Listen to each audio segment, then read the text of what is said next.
Tasmanian timber company Gunns yesterday announced a $355 million loss for the year. It's already struggling under a massive debt which it's trying to meet with a fire sale of assets. The former timber giant insists it'll build the controversial Tamar Valley pulp mill, but it's got only days to prove substantial progress on the project or risk losing the permits to build it. So is it curtains for the company? Or will investors again dig into their pockets? I spoke earlier to financial analyst Matthew Torenius.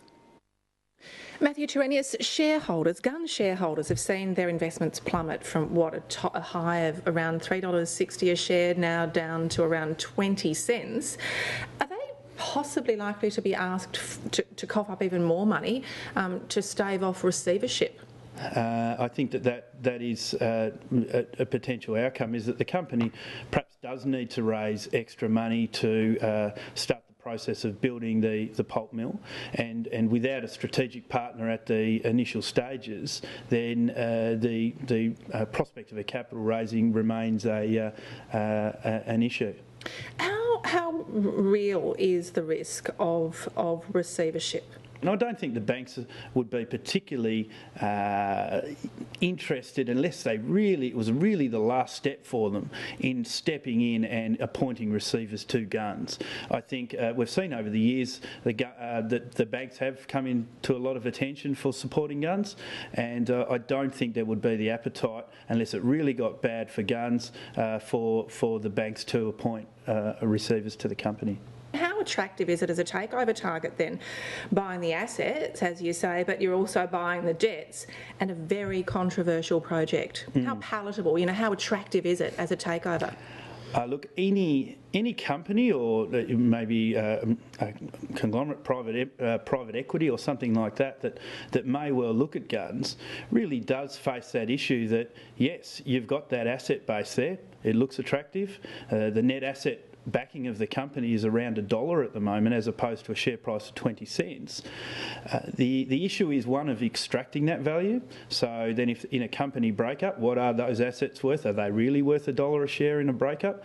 And the other big thing is that I suppose the political environment that Gunns works in Tasmania, possibly one of the most, for the size of the company now, one of the most scrutinised companies in the market. How long can the company stay in a trading halt? Would the ASX be starting to ask questions? Look, I think at the moment the Gunns has put themselves into a trading halt pending the finalisation of negotiations with the state government.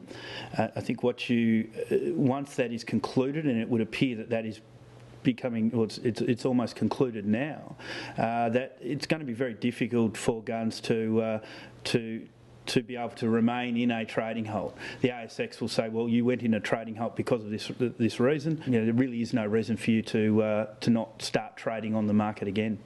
Just returning to the issue of the shareholders, a lot of sort of mum and dad investors, buying into a local company, it was worth so much more. They have probably, a lot of people have probably lost a lot, haven't they? I think from what I've seen over the years is that Tasmanians are very willing to back Tasmanian companies. Unfortunately, you'd have to say the track record of a lot of those companies has been very disappointing, and people have been hurt by their investment in these companies. And at the moment, Gunns is, I suppose, in that realm. If we look back 10 years ago, there was also the flip side when Gunns was on its rise. A lot of people did very well out of it. And for the long term, it looks like shareholders, in terms of your interpretation, shareholders might in fact have to put their hands in their pocket another time in order to save this company. Look, it's going to be a long haul for shareholders in Gunns at the moment. I think that with a more solid capital base and maybe with a capital raising or strategic partner, then Gunns can move forward. Investors can take heart in the asset backing, so to speak, of around that $1 mark. Now, even if you said, well, if things got really bad, what might that be? You may be looking somewhere around sort of 50 or 60 cents. Well, that's a long way from 20 cents at the moment. More to come, no doubt. Matthew Torenius, thank you. No problems.